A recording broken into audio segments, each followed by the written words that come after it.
worst babysitting job ever. My friend Stella called me crying, begging me to watch her kids for a few hours because her mom just had a heart attack. I got to her house and her taxi was already backing out of the driveway. She rolled down the windows to warn me that her ex-husband Ryan had lost custody last month after he broke Josh's arm and had been driving by the house lately. I didn't even get to respond before she sped off. The kids were watching TV when I got inside. 8-year-old Ava looked up at me with wide eyes and asked, "Are you staying with us until Mom gets back?" I told her yes. Josh whispered, "He's not supposed to come here." The judge said. He got mad because I spilled juice and grabbed my arm and twisted it until it snapped. Ava added, "If he comes here, we're supposed to hide and call 911. Mom taught us." I made them popcorn and we settled in to watch a movie, but both kids kept glancing at the windows. Every car that passed made them tense up. Then headlights swept across the living room as a car pulled into the driveway. Ava grabbed my arm so hard her nails dug in. "That's Dad's car." Josh started shaking beside me. 3 hard knocks rattled the door. Ryan called out, "Ava, Josh, it's Daddy. Open up." Both kids scrambled behind the couch, Josh covering his cast protectively. Ava was crying silently, her whole body trembling. More knocking, harder this time. Ryan shouted, "I know you're in there." I saw someone through the window. "Don't make Daddy angry." I looked through the peephole. A man in a wrinkled dress shirt was standing there, swaying slightly. Even from here I could smell the alcohol. Ryan yelled, "Kids, I can hear the TV. Just visited Grandma this morning. Guess the stress was too much for her old heart." My blood went cold. I pulled out my phone to call 911, but Ryan must have heard because he pressed his face against the door and said, "I know Stella's not there." I watched her leave. Running to the hospital, is she? I stayed quiet, dialing with shaking fingers. Ryan screamed, "This is my house!" and started pounding with both fists. "Josh, you know what happens when you don't listen." The kids were sobbing now. The pounding stopped and I heard footsteps walking away. I peeked through the side window and saw Ryan going to his car. He opened the trunk and pulled out a tire iron. Ryan shouted, "Last chance! Open this door or I'm coming in!" I grabbed both kids and ran upstairs to the bathroom. Ava whispered, "Lock the door. He can't break the lock." We tried before. The sound of glass shattering came from downstairs. He'd smashed the front window. We could hear him knocking out the remaining glass, then climbing through. Ryan's voice came from downstairs, calmer now, which was somehow worse. "Where are my kids? Daddy just wants to talk. Tell you all about my morning visit with Grandma." I was on with 911, whispering our address. The dispatcher said units were coming but to stay hidden. Heavy footsteps on the stairs. Ryan called out, "She looked so surprised to see me." Started clutching her chest right away. Should have seen her face when I told her what Stella's been planning. The kids looked at each other in horror. The footsteps stopped outside the bathroom. The doorknob turned slowly. Ryan sang, "Found you." Then a massive bang as he kicked the door. The wood cracked but held. Another kick and the frame started splintering. Ryan screamed, "You can't hide from me," and kept kicking. Between kicks, he yelled, "Josh, remember what happened to your puppy when you tried to tell the teacher about Daddy?" Josh started hyperventilating and Ava had to cover his mouth to muffle his sobs. The kicking got harder and more pieces of the door frame flew off. Ryan shouted, "I've got all night, and when I get in there, we're going to have a family meeting about respect." The door was barely holding together when we heard sirens in the distance. Ryan must have heard them because the kicking got frantic. He yelled, "Open this door! They're my kids!" The door finally gave way, hanging off its hinges. Ryan stood there with the tire iron, his face purple with rage, breathing hard from the exertion. He looked at Josh's cast and smiled. "Want me to match the other arm?" Josh screamed, and I pulled both kids behind me. Ryan asked, "Who are you? You think you can keep me from my kids?" He stepped into the bathroom and raised the tire iron above his head. I pushed the kids into the bathtub and grabbed the shower curtain rod, holding it up to block him, but he laughed and swung the tire iron, knocking it out of my hand so hard my palms went numb. He raised the tire iron again, aiming for my head this time, and I covered the kids with my body, waiting for the impact. Red and blue lights suddenly flooded through the window. Ryan looked back, then at the kids. He started saying, "Tell them you want to come with Daddy. Tell them," or a police officer's voice came from downstairs. "Police! Drop the weapon!" I screamed, "Up here! He's got a weapon!" 2 officers appeared in the doorway, weapons drawn. Ryan dropped the tire iron and raised his hand, saying, "These are my kids. I have rights." 1 officer commanded, "Step away from them, now." They cuffed him and started leading him out. At the top of the stairs, Ryan turned back with this horrible smile. Ryan screamed, "Check the trunk of her car. Go check what's in Stella's trunk." Check what she did. The officers stopped for a second, looking at each other, then continued dragging him down the stairs. I stood there holding the crying kids, my hands shaking, wondering what he meant. Through the broken window, I could see Stella's car still parked in the driveway, the trunk barely visible in the darkness. Ava looked up at me with wide eyes and asked, "What's in Mommy's trunk?" I didn't know how to answer her, but 2 officers were already pulling us apart from Ryan's path downstairs. 1 officer guided us to the living room while 3 others spread through the house checking rooms and closets. Their hands moved to their weapons every time they opened a door. Ava's fingernails dug into my palm and wouldn't let go. Josh kept tugging my shirt, asking if his dad was really gone this time. I told him yes, but my voice shook because through the broken window we could all hear Ryan screaming from the back of the patrol car. The officer with us had kind eyes but kept watching the windows while talking into his radio. More police cars pulled up outside with their lights still flashing. An officer started taking pictures of the broken glass scattered across the carpet. The camera flash made both kids jump and press closer to me. Another officer photographed the stairs where muddy footprints marked Ryan's path. They took pictures of the bathroom door hanging by one hinge with wood splinters everywhere. Josh started shaking when they photographed the tire iron on the bathroom floor. I pulled both kids against me and started humming the song my mom always sang when storms scared me as a kid. The officer asked if we needed water or blankets, but we just sat there frozen. My phone rang and Stella's name appeared on the screen. Her voice cracked asking if we were okay, and I could hear hospital sounds behind her. I told her Ryan was arrested and the kids were safe, but the house was damaged. She asked what happened and I explained about the tire iron and the door. Then I mentioned what Ryan screamed about checking her trunk. The line went quiet for so long I checked if the call dropped. She finally whispered something I couldn't hear over the sirens outside. The officer in charge walked over and asked to speak with Stella. He explained they needed permission to check her car since Ryan mentioned it specifically. They put her on speaker and she agreed in a tight voice that didn't sound like her. 2 officers walked to her car in the driveway with flashlights while we watched through the broken window. They shined their lights through the back window first, then popped the trunk. I saw them look at each other before one called for someone named Detective. The trunk light showed 2 small suitcases and the officers pulled them out carefully. They found passports with the kids' pictures inside. A thick envelope full of cash got counted and photographed. 1 officer held up a cheap phone and took more pictures of it. My stomach twisted as I understood what all this meant. Stella had been planning to run with the kids. Ava saw my face change and asked what was wrong with Mommy's car. Josh started crying, asking if Mom was going to leave them with Dad. I told them Mom would never leave them and she was probably just being extra careful. The words felt wrong in my mouth as I tried to understand why Stella hadn't told me. The kids pressed against me harder and I kept humming, but my mind was racing. Paramedics arrived with their bags and started checking us even though I said we were fine. 1 examined Josh's cast inch by inch to make sure Ryan hadn't damaged it more. She moved his fingers and checked the swelling while Josh whimpered. Another paramedic put ice packs on my hands where the shower rod had hit them. Purple bruises were already forming across both palms. Ava wouldn't let them touch her at first until I held her hand through the whole exam. They checked her arms where she'd been grabbed and listened to her breathing. The lead officer came back inside and explained what would happen next. Ryan would probably make bail within 1 or 2 days, but there would be an emergency protection order. He said Ryan broke in and threatened us with a weapon and violated his custody order. These were serious charges, but not enough to hold him without bail. My hands started shaking again, thinking about Ryan back on the streets in just days. The officer said they'd have a patrol car drive by regularly, but we should stay somewhere else if possible. A detective arrived about an hour later with a recorder. I wonder what Stella was really thinking, making those escape plans without telling anyone. The way she froze on the phone when they found those suitcases makes me curious about how long she'd been planning this secret getaway with the kids. He asked me to walk through everything from Ryan's first knock to when police arrested him. I remembered the puppy threat clearly and how Josh reacted to it. I described the way Ryan smiled when he raised the tire iron over my head. The detective recorded everything on his phone and nodded at the worst parts. He asked specific questions about what Ryan said about visiting Grandma that morning. I repeated his exact words about Grandma clutching her chest when she saw saw him. The detective wrote notes about Ryan claiming he told Grandma what Stella was planning. He asked if I'd noticed anything unusual about Stella's behavior lately. I said she seemed stressed, but I thought it was just the custody battle. Time crawled by as more officers came and went from the house. Someone boarded up the broken window with plywood that made the room dark. The kids dozed against me on the couch while I watched every shadow outside. At 2 in the morning, headlights swept across the boarded window and Stella's taxi pulled up. She looked like she'd aged 10 years in one night with her hair messy and makeup smeared. She saw the trunk of her car still open with evidence bags lined up beside it. Her face crumbled and she started crying before she even reached the door. The kids woke up and ran to her calling for mommy. She dropped to her knees and pulled them close, but I felt something different between us now. I wondered what else she hadn't told me about Ryan or her plans to run. The phone rang at 3:30 in the morning and made us both jump. The screen showing a blocked number that had Stella's face going white before she even answered. A woman from Child Protective Services explained that the police report triggered an automatic review of the home, standard procedure. When kids are involved in domestic violence incidents and a social worker named Thea Chapman would come by tomorrow afternoon to assess the situation and interview everyone. Stella hung up and started crying hard, grabbing my arm and shaking her head over and over, terrified they'd take her kids after everything that just happened. The kids were still awake upstairs, too scared to close their eyes, so we brought them down and made a nest of blankets on Stella's bed where they finally dozed off around 4 in the morning, curled up against each other like scared puppies trying to stay warm. I dragged the heavy chair from the corner and wedged it against the bedroom door, then sat there with my back straight, jumping every time a car passed or the house creaked, while Stella sat on the floor beside me with her knees pulled up to her chest, both of us too wired to even think about sleeping. Dawn came slowly through the curtains and brought another phone call, this time from the court clerk's office. A tired-sounding man reading from a script about the emergency protection order that was now in effect. Ryan couldn't come within 500 feet of the house. The kids, or me for the next 2 weeks until the official hearing, couldn't call or text or send messages through other people, couldn't show up at their school or anywhere we might be. The words sounded official and important, but felt as thin as tissue paper against someone who'd already kicked down a door to get to his kids. I went to make coffee while Stella stayed with the kids, my hands shaking so bad I couldn't hold the mug steady. And when it slipped and shattered on the kitchen floor, ceramic pieces flying everywhere, something about the sound made me think of the tire iron hitting the shower rod. Stella came running at the crash and found me standing there staring at the mess. Then we both started laughing at how jumpy we were, which turned into crying, which turned into both of us on our hands and knees picking up pieces in total silence. The kids woke up and wanted cartoons, so we set them up in the living room with juice boxes while Stella and I sat at the kitchen table where she could see them but they couldn't hear us. She stared at her hands for a long time before explaining that the stuff in her trunk was an emergency kit she'd been building for months. Cash she'd saved from grocery money, the kids' passports she'd hidden after Ryan threatened to take them to Canada, clothes and toys and a burner phone to call her sister in Oregon. She'd been planning to leave next week, drive straight through without stopping, because her lawyer said Ryan might get unsupervised visits soon, despite breaking Josh's arm, and she couldn't let that happen, couldn't risk him hurting them again when no one was watching. Her phone buzzed with a text from her lawyer and her face went gray as she read it out loud. Ryan had posted bail using his parents' money, $10,000 cash, and was already out. His lawyer filing an emergency motion claiming Stella was planning parental kidnapping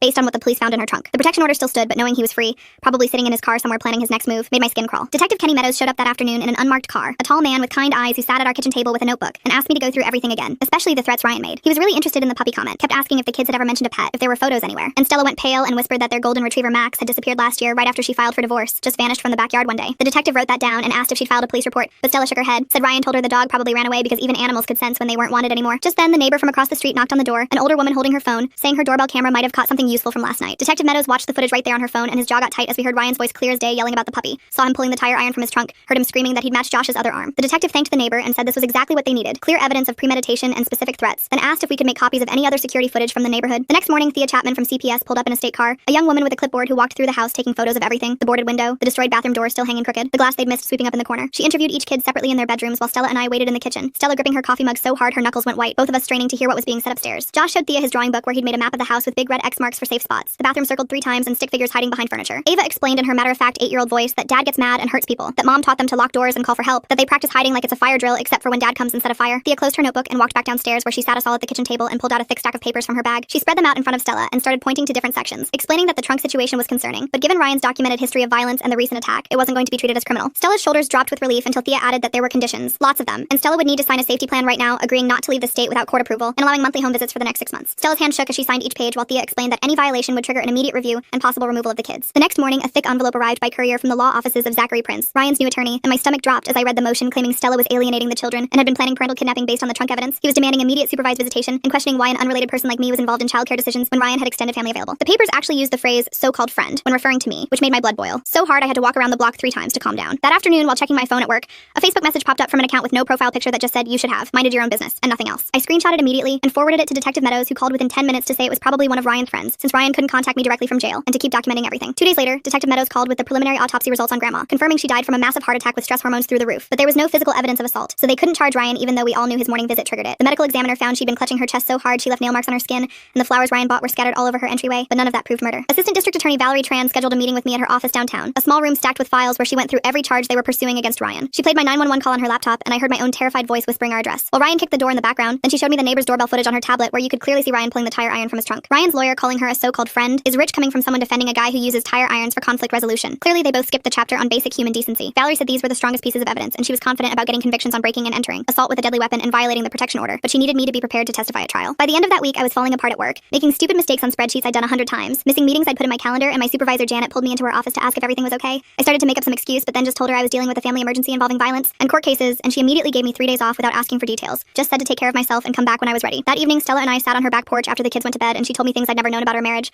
how Ryan had hidden their passports. When she tried to visit her sister in Portland 2 years ago, how he'd threatened to take the kids to his parents in Canada, where the custody laws were different, and she'd never see them again. She showed me old text messages she'd saved where he described exactly how he'd disappear with them if she ever tried to leave, and suddenly the trunk made perfect sense because it wasn't paranoia, it was preparation based on actual threats he'd already made. The next day, Thea came back with a contractor to install new locks on all the doors, explaining that the safety plan included specific security measures that had to be in place within 72 hours. We spent the afternoon mounting cameras at every entrance while the kids helped pick spots where they could see the whole yard, and Thea suggested making me an official emergency contact at their school and getting paperwork for temporary guardianship in case something happened to Stella. She also taught the kids a code word to use if they felt unsafe, and they picked butterfly, which made Stella tear up because she'd been telling them they'd fly away free someday like butterflies. 3 days later, the school principal called Stella in a panic because a flower delivery had arrived for the kids with a card that said, "Daddy loves you and misses you. See you soon," which wasn't technically a violation of the protection order but was clearly meant to scare everyone.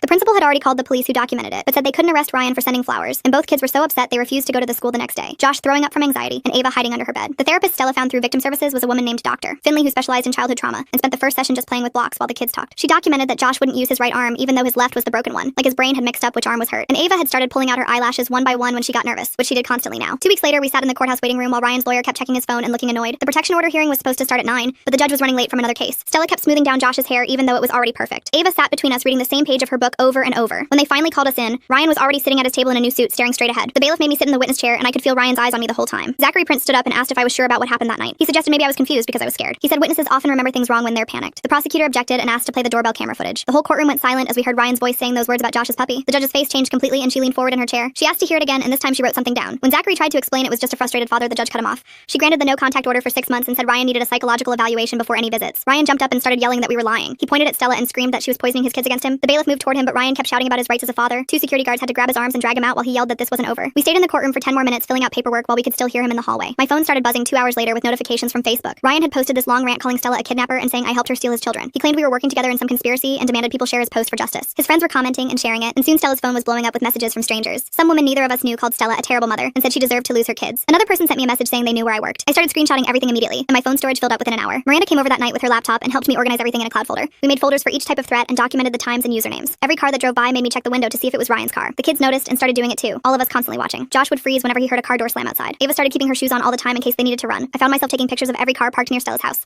My camera roll became nothing but license plates and screenshots. That weekend, Stella had to sit the kids down and explain why they couldn't go stay with their aunt. Josh had been begging to visit her in Oregon where they'd feel safer. The court wouldn't let them leave the state while the custody case was going on. Josh asked if they were trapped and Stella's face just crumbled. She couldn't lie to him, but she couldn't tell him the truth either. Ava said it wasn't fair that Dad got to make them scared even when he wasn't there. 3 days later, I was at the grocery store when a car backfired in the parking lot. Suddenly, I was back in that bathroom with Ryan kicking the door and the kids screaming. My chest got tight and I couldn't breathe and my hands went numb. Some woman I'd never seen before helped me to a bench and asked if I needed an ambulance. I managed to call the crisis hotline number Detective Meadows had given me. The counselor stayed on the phone with me for 20 minutes until I could breathe normal again. Detective Meadows called the next week with an update about the criminal case. He said they had enough evidence for serious charges, but Ryan's lawyer was pushing for a plea deal. If Ryan agreed to lesser charges, he might just get probation instead of jail time. The thought of him walking around free made me want to throw up. Meadows explained that trials were unpredictable and going through one would mean the kids testifying. He said sometimes a guaranteed outcome was better than risking him walking free completely. 2 days after that call, the school secretary called Stella in a panic. A letter had arrived for the kids from their grandmother saying how much their daddy loved them. It wasn't technically Ryan contacting them, but we all knew he'd made his mother write it. The principal had already confiscated it, but Josh saw the envelope and got so upset he threw up. We documented everything and sent it to the lawyer who filed an emergency motion. The judge added a provision that no third party could pass messages either. Ryan's mother tried to claim she'd acted alone, but nobody believed that. Meanwhile, Stella was drowning in bills from missing work for all the court dates. Her car needed new tires, but she was scared to spend the emergency money. The broken window repair had cost more than insurance covered. She'd used vacation days for court, but now she had none left for when the kids got sick. Miranda and I started texting our friends about helping without telling Stella. Someone's husband came over to fix the doorframe properly. Another friend dropped off 3 bags of groceries and said she'd bought too much. People kept finding little ways to help without making it obvious. My coworker's brother installed a better lock on the back door for free. The therapist kept detailed notes about everything the kids were saying and doing. She showed us Josh's drawings from their sessions and they were heartbreaking. Stick figures hiding in bathtubs while a huge monster kicked down doors. In one picture, the monster had a tire iron for a hand. Josh had drawn himself with both arms and casts, even though only one was broken. The therapist said his brain was preparing for more violence. Ava had started writing stories during her sessions about girls who always had 3 escape plans. Every story ended with the heroines getting away just in time. The therapist explained these were coping mechanisms, but they showed clear trauma patterns. She said her notes would be important evidence for keeping the kids safe. The worst part was seeing how the kids had adapted to being afraid all the time. They developed this whole system of checking exits whenever they entered a room. Josh would test doorknobs to make sure they locked properly. Ava kept a list of safe adults at the school she could run to. They weren't even doing it consciously anymore. It had just become part of how they moved through the world. Detective Meadows called 3 days later while I was making the kids breakfast and asked if he could stop by with some updates. The grandmother's letter move is interesting. Ryan's using his mother as a messenger now that direct contact is blocked. That's a pretty calculated way around the protection order, making his own mother do his dirty work while he claims innocence. He showed up 20 minutes later with a folder full of papers and spread them out on Stella's kitchen table while the kids watched cartoons in the next room. He pulled out a gas station receipt and security camera still showing Ryan pumping gas at a station just 2 miles from Grandma's house, time-stamped an hour before her heart attack. The receipt showed he'd bought a bouquet of mixed flowers along with the gas. Meadows tapped another photo showing the same type of flowers scattered across Grandma's entryway when the paramedics arrived. Ryan had told his lawyer he'd been at work all morning, but the gas station footage proved otherwise. It wasn't enough to charge him with causing her death, but it placed him at the scene when he'd claimed to be somewhere else. 2 weeks later, Stella got served with a subpoena at work, her hands shaking as she read through the pages. Zachary Prince was demanding all her bank records for the past year, trying to prove she'd been planning to kidnap the kids. The paperwork listed every cash withdrawal she'd made, every travel website in her browser history that the court's tech expert had found, every search for apartments in other states. I drove her to the deposition the next morning and she threw up twice in the courthouse bathroom before we even got to the conference room. She had to sit there for 3 3 hours while Zachary went through every transaction, asking why she'd withdrawn $500 here, $300 there, why she'd looked up Oregon rental prices. Valerie Tran called me that same week to start preparing for the preliminary hearing. She came to my apartment with a stack of notes and we sat at my kitchen table going through every detail of that night. She warned me that Zachary would try to make me look unreliable, would question why I didn't call 911 sooner, why I took the kids upstairs instead of out the back door. We practiced my answers over and over until I could say them without my voice shaking. She had me describe the tire iron swinging toward my head 20 different ways until I could do it without crying. The medical examiner's final report came in while we were practicing and Valerie read it out loud. Grandma had died from a massive coronary event triggered by acute stress response, her existing heart condition making her vulnerable to sudden shock. There was no evidence of physical assault, no bruises or defensive wounds, just an elderly woman whose heart gave out during what the report called an emotionally distressing encounter. Stella broke down completely when she heard it, sobbing that her mom died scared and alone, thinking her daughter was in danger from Ryan. The neighbor from 2 houses down knocked on Stella's door that weekend with a USB drive, saying his doorbell camera had a wider angle than he'd realized. We plugged it into Stella's laptop and watched Ryan stumbling from his car to the trunk, clearly drunk even from across the street. You could see him pull out the tire iron, test its weight in his hand, then walk toward the house with purpose. His face was perfectly visible in one frame where he passed under the streetlight. Detective Meadows drove over immediately when we called and said this was exactly what they needed for solid charges. I'd been getting messages for weeks from fake social media accounts and had screenshotted every single one. They all said variations of the same thing, that I should have stayed out of it, that I'd regret getting involved, that accidents happen to people who don't mind their own business. I printed out all 47 messages and gave them to Valerie at our next meeting. She spread them across her desk and pointed out how the language patterns were similar, how they all came from IP addresses traced to locations near Ryan's workplace or his parents' house where he was staying. She added witness intimidation to the growing list of charges, explaining that each new charge meant more potential jail time and more protection for the kids through longer restraining orders. The family court hearing happened on a Tuesday morning, and the judge spent an hour reviewing all the evidence before making her ruling. Ryan would have to complete a full year of batterer intervention classes before any unsupervised visitation could even be considered. All visits would happen at a professional supervision center with trained staff, not at family members' homes where he might manipulate the situation. Stella grabbed my hand so hard when the judge announced it that she left nail marks. We knew it meant this would drag on for at least another year, but it also meant the kids would be protected. That night, Stella finally told me the whole truth about the burner phone the police had found in her trunk. She'd bought it specifically to communicate with her sister about the escape plan, without Ryan being able to track their conversations through the phone bill. She showed me the text she'd sent about emergency funds hidden in various accounts, safe house addresses along the route to Oregon, code words to use if Ryan was listening. She turned the phone over to Detective Meadows the next day, and her honesty about the escape plan actually helped rebuild some trust with CPS. Miranda came over that weekend with her husband and a trunk full of supplies from the hardware store. We spent the whole day installing metal bars that slid into tracks on the windows, making them impossible to force open from outside. She'd bought these simple door alarms that screamed if anyone opened them without pressing a hidden button first. We let Josh and Ava help choose where to put them, and they picked every possible entrance, even the tiny basement window. The kids wanted to choose a family code word that meant danger, and after going through a dozen options, they picked butterfly, because Stella had told them that someday they'd be free to fly away like butterflies. It broke my heart hearing Josh practice saying it in a calm voice like they'd taught him in therapy. The supervised visitation center called 2 weeks later to confirm Ryan's first scheduled visit, and Stella spent the whole night before throwing up from anxiety. I drove them to the center, this plain building with no signs that looked like any other office from the outside. Ryan showed up 15 minutes late, stumbling out of an Uber and clearly agitated. The supervisor met him at the door and explained the rules while the kids watched from the observation room. Ryan kept demanding to be alone with his children, saying the supervisor was violating his rights as a father, getting louder with each refusal. When they finally brought the kids in, Josh stayed pressed against the wall and wouldn't make eye contact. Ryan told him to come give Daddy a hug, and Josh just shook his head, his whole body trembling. Ryan's face turned red and he stood up fast enough that his chair tipped over, which made both kids flinch backward. The supervisor immediately stepped between them and said the visit would need to end if he couldn't remain calm. Ryan grabbed his jacket and stormed out, the whole visit lasting less than 15 minutes. The supervisor documented everything in her report, noting his late arrival, his agitation, his inability to respect the children's boundaries, and his aggressive departure. 3 weeks later, we were sitting in the courthouse waiting room and my hands wouldn't stop shaking. Valerie had all our evidence organized in neat folders while Stella kept checking her phone every few seconds. The bailiff called us into the courtroom and there was Ryan at the defense table with Zachary, wearing a suit that looked too big for him. The judge was an older woman with gray hair who watched everything over her glasses. Valerie stood up and started playing the doorbell camera footage on the big screen. You could see Ryan clear as day walking to his car and getting the tire iron from his trunk. Then came the audio of him screaming about Josh's puppy, and the judge's face got harder with each word. She played my 911 call next, and hearing my own voice whispering our address while Ryan kicked the door made my stomach hurt. Valerie showed printed screenshots of all the fake Facebook messages